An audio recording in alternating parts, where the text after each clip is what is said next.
Sri Uppalapati Saran Kumar.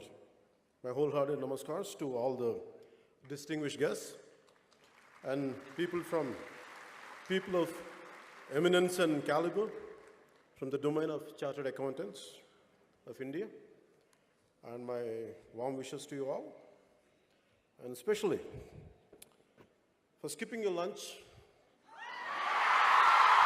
to all the valedictorians here, and I really felt bad that you have skipped lunch, and I wholeheartedly, my pranams to you all, and you are the one who soon to become chartered accountants, auditors, finance analysts, investment bankers, and financial wizards you're going to be in the future. And the growing economy of India, you're going to be instrumental in it. And for you all, my wholehearted greetings and my wholehearted namaskars and my best greetings to you all. The very beginning,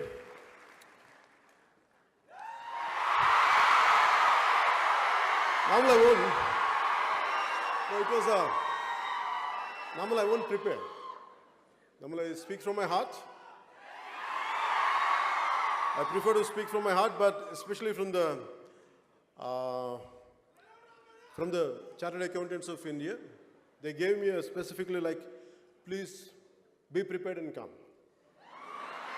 That's the reason, in a meticulous manner, I prepared myself. I made my own notes. Because I know how tough the CA is going to be. CA exams, I know how tough they are. It's only on merit. So I truly appreciate that made me to be more prepared, to be more precise, and not to waste your time. So the theme of the conference being Facing the Future, Innovate, Integrate, and Motivate. A quote came into my mind when I was preparing for this speech from one of the eminent person of the financial world, Mr. Motilal Oswal, who's the chairman and managing director of Motilal Financial Services. And his quote is, "What wise men do in the beginning, fools do in the end."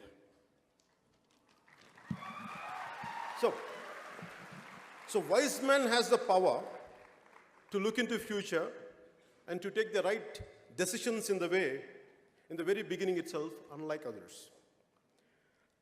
Right from my teens till now, it's always quite interesting and intriguing to look at people who could foresee the future of our world, especially in terms of socio-economic and political situation.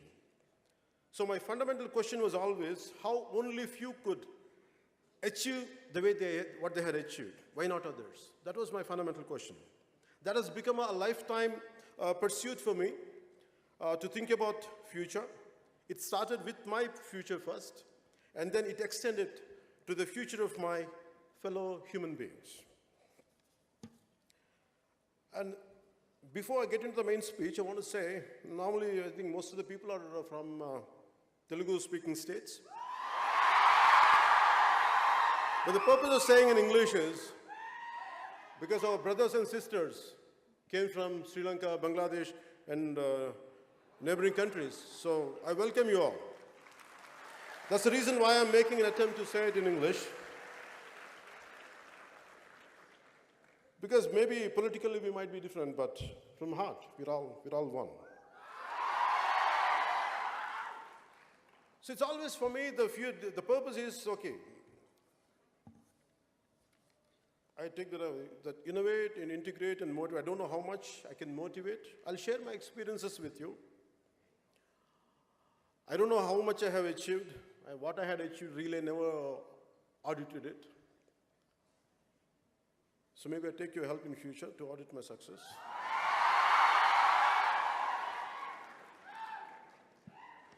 And the fear of future and the fear of unknown, what makes me care, what keeps me alive, and what made me to pursue. let it be acting, let it be films, let it be politics. As an actor, it is my livelihood. Politics is for my country. It's for my nation. So as you are getting into it, maybe a lot of people would ask me, like, on what people might sometimes, they have a different opinion about me. Maybe I never told till now what is my fundamental framework of functioning. The physical and emotional, spiritual framework of mine. I never shared it with anyone till to date. Maybe first time, you compel me. You compel me to say this. And I'm glad that I'm saying it today. So by the end of this session, I would be glad if I had lived up to the expectation which you're expecting out of me, the kind of which I could reach up to your expectation. I hope I reach out. For me, to succeed in our life, in our line of profession, I always had a purpose, aim, and justification, and more important, and the means to achieve it. I have developed a very clear-cut system of rules and principles for the goals I have kept, and the profession I have chosen, and the life I want to lead. It is based on ancient, our scriptures, to put a check and minimize, or to an extent to cut down. It is Kama, Krodha, Lobha, Moha, Madamatsyaram. For my Sri Lankan and Bangladeshi friends to make you understand, it is a lust, wrath, greed, infatuation, pride, and envy. I want to put a check on, minimize on this, because entire humanity, entire humans, lack of control on these things. The six core nature of our nature, elements of our nature, this is where we have to put a check on it and to minimize it to succeed. And this is one. And second one is from Gandhiji: politics without principle, wealth without work, pleasure without conscience, knowledge without character, and commerce without morality, science without humanity, and worship without sacrifice. This is what my fundamental framework, I based on this. So within this kind of framework, I was thinking how much it is really possible to base on this, to be based on this framework and to move forward and to succeed, or to make a livelihood. It's quite difficult for me. And I was searching for answers in my life. I was truly searching for answers. I don't know how to be successful. I don't know what to achieve. I never had the regular education like you, because I was bored going to schools and colleges. I taught myself. And I went to school. The questions I had, my teachers couldn't answer. So I came out, one day I told my parents, I said, I'm not going to study anymore because I'm not interested in the regular school curriculum. So I walked out and I pursued different kinds of learning. Let it be music, let it be philosophy, let it be logic and reasoning, let it be ethics. And I buried myself in books, in search of answers, in search of to have a quality life, to have a better thinking, to be successful. But by the end of few years, by the age of 22, 23, I ended up as a completely lost out. I don't know what I was doing with my life. And I was dependent on my family for my pocket money to buy books, not for smoking or drugs, or not for drinks.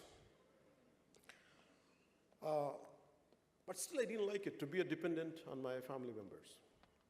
So then it dawned on me, I should do something with my life. I have to make a livelihood. But whatever qualification I had, it's not very unconventional. So I don't know what to do. So finally, I was thinking, I was praying universe. I said, give me an opportunity. I don't know what to do with my life.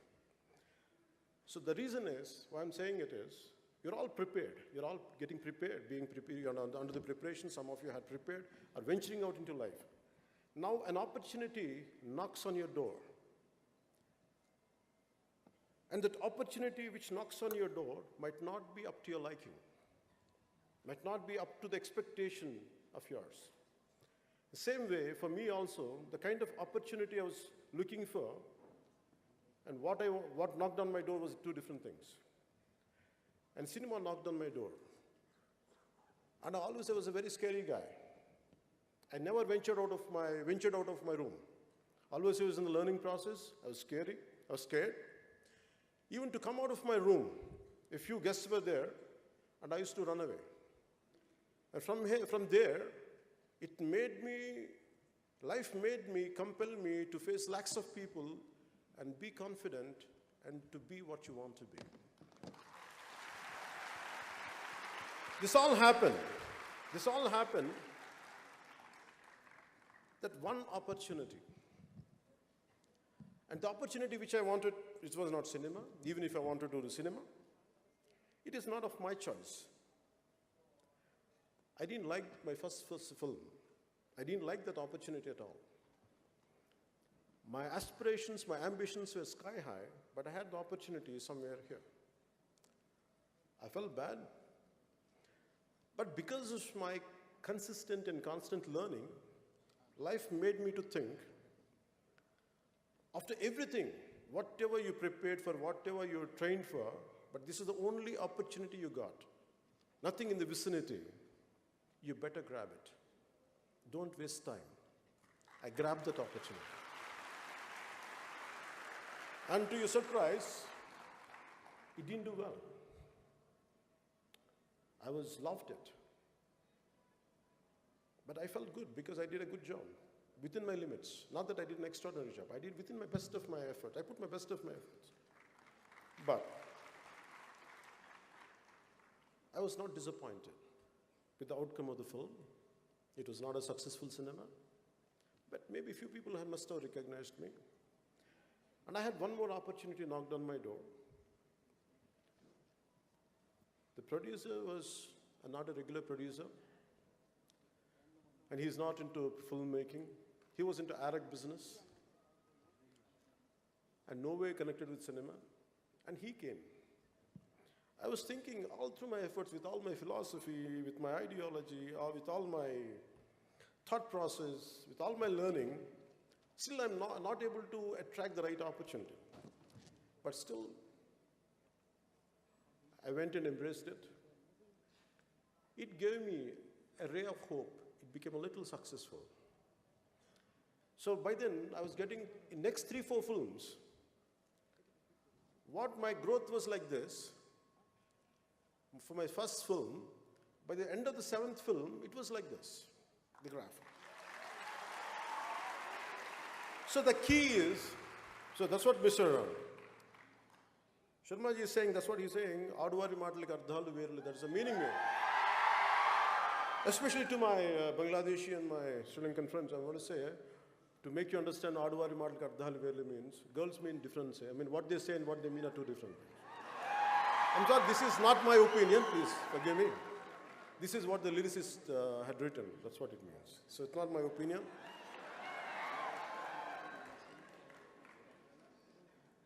So, whatever opportunity you're going to get in future, imagine, don't undermine it.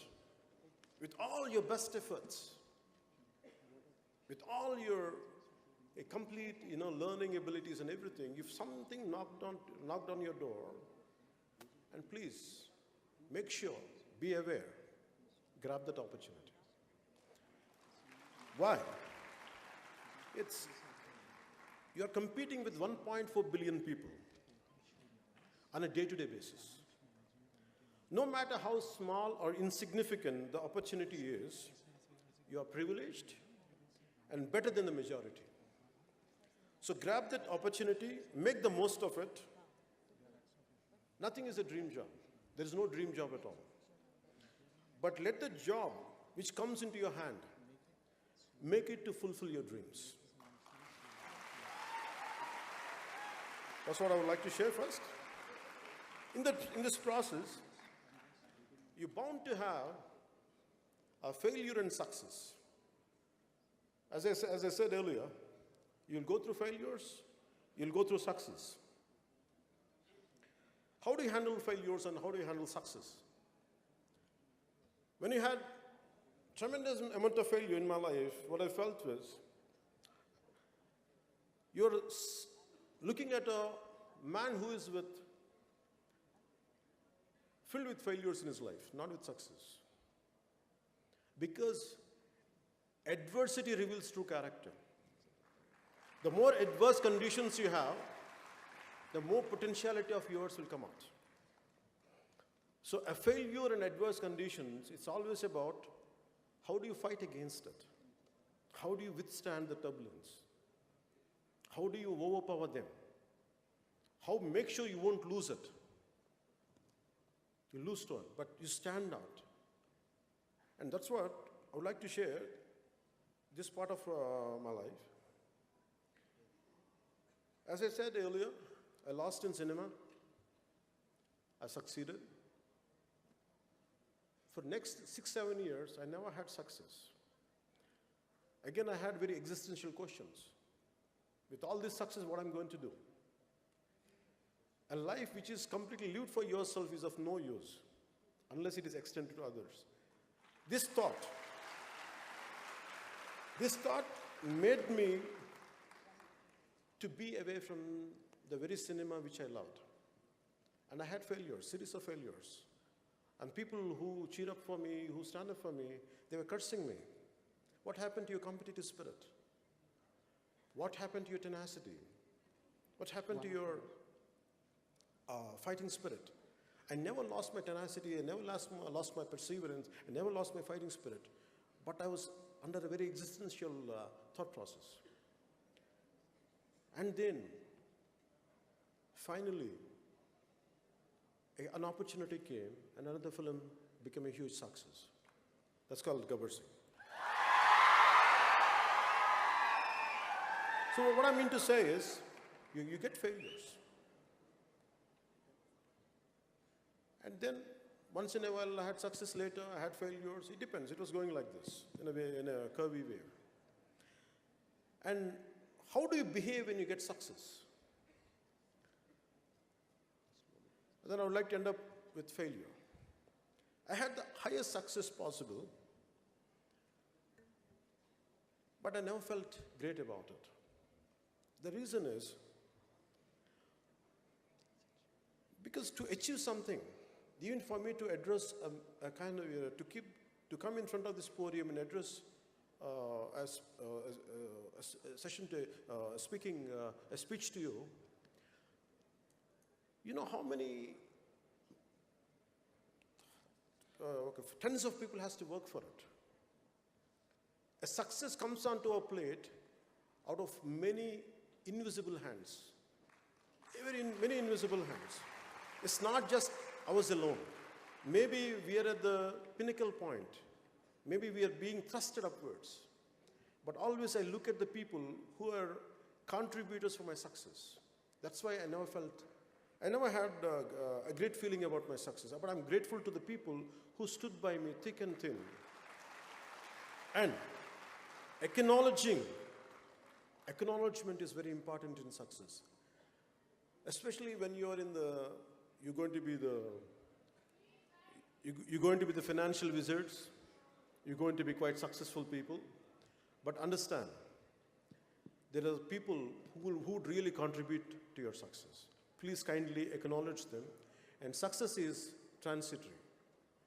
The way failure is a transitory, success is also transitory. Please don't stick to success and don't take too much into your head. That's all I would like to share there. When it comes to politics,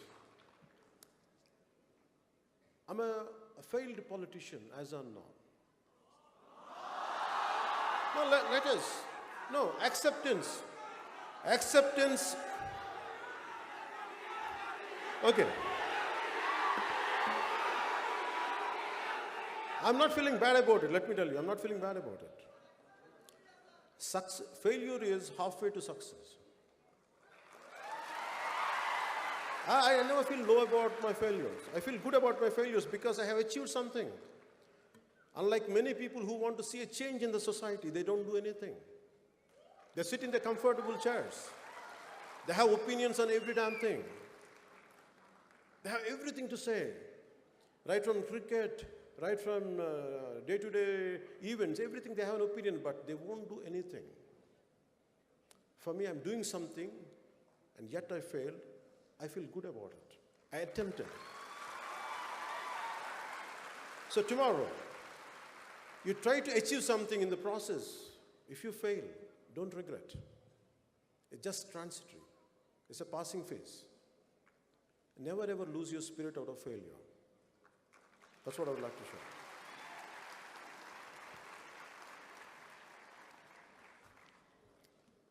Nowadays, the lifestyle, we are in a generation of lifestyle diseases.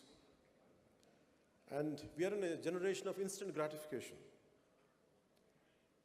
Long back when I wanted to do something for society, I started an organization called, before I came into politics, I started a thing called Common Man Protection Force, which was a preliminary exercise for a political party. And I met a lot of youngsters from different engineering colleges and all. The reason why I'm saying instant gratification is, people want success immediately. They want change immediately. It won't happen like that. You had to work towards it. So they got disillusioned. They got disillusioned, disappointed within 10 days. They're looking for a change because they came. In one session, you can't change. It takes a minimum decade to feel a dent, to put a dent for anything. It's not going to be easy. So this is the lifestyle, and the reason why I was looking for why these kids are, why they are not at all motivated. Why their enthusiasm is like this and going down immediately. I feel they haven't living the life completely. They need everything immediately, like instant coffee, instant food, like Maggi noodles, like an instant Nescafe. No, life doesn't happen that way. You have to really work hard towards it. Today, my mission to make sure to empower youth of this nation. Instead of sitting, cursing our political system, let us do something about it. I made this as my mission, my life statement. Yeah. And for that, it is not just words. For me as a kid, you want to have a strong mind, you have to have a very strong body. Not in terms of muscularity, not in terms of ripped eight-pack. No, I'm not talking about that. I'm talking about very disease-free body. Not a body of sloth, not a body of lethargy, but not a body of dullness, but body of instant energy, immense energy. This is what my father taught me, which I would like to share, which most of you must be knowing. ఇనుప కండరాలు, ఉక్కు నరాలు, వజ్ర సంకల్పం ఉన్న యువత ఈ దేశానికి కావాలి. ఇటువంటి వారు 100 మంది ఉంటే చాలు, ఈ దేశ దిశ మార్చేయచ్చు. ఇది స్వామి వివేకానంద చెప్పిన.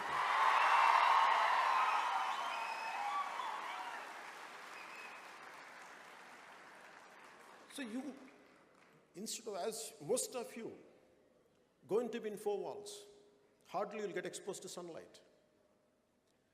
Just once in a while you come out, make it a regular regimen to go out every day, to have some sports, to do some yoga, I advise you to do some martial arts. And one of the recent times I was watching a lot of Sri Lankan videos. And please tell my Sri Lankan friends, I'm telling you, please, I really admire one of your martial artists. I forgot his name, but his group, they're excellent in defending self-defense practices. They're really, really good. And I want that kind of youth. Just because you are into accounting job, never ever people underestimate you. Never ever. You should be capable of defending yourself. You get into martial arts not to hit people. No, it's not about hitting people. It is about to have confidence in yourself. When you're really strong personality, you don't like to hit people. Only the weaklings only hit. That's why I try to be a very strong mindset, develop a very strong body. Apart from that, be in control of your emotions. Even if you want to unleash a war, even if you want to do something, fight against the system, better your emotions be under your control. Mere IQ, I know that all of you have greatest level of IQ. You also focus on EQ. Your emotions should be under your control. Don't let your emotions be dictated by others. Even if I'm saying something, I want you to very carefully analyze what I'm saying. Does he mean it?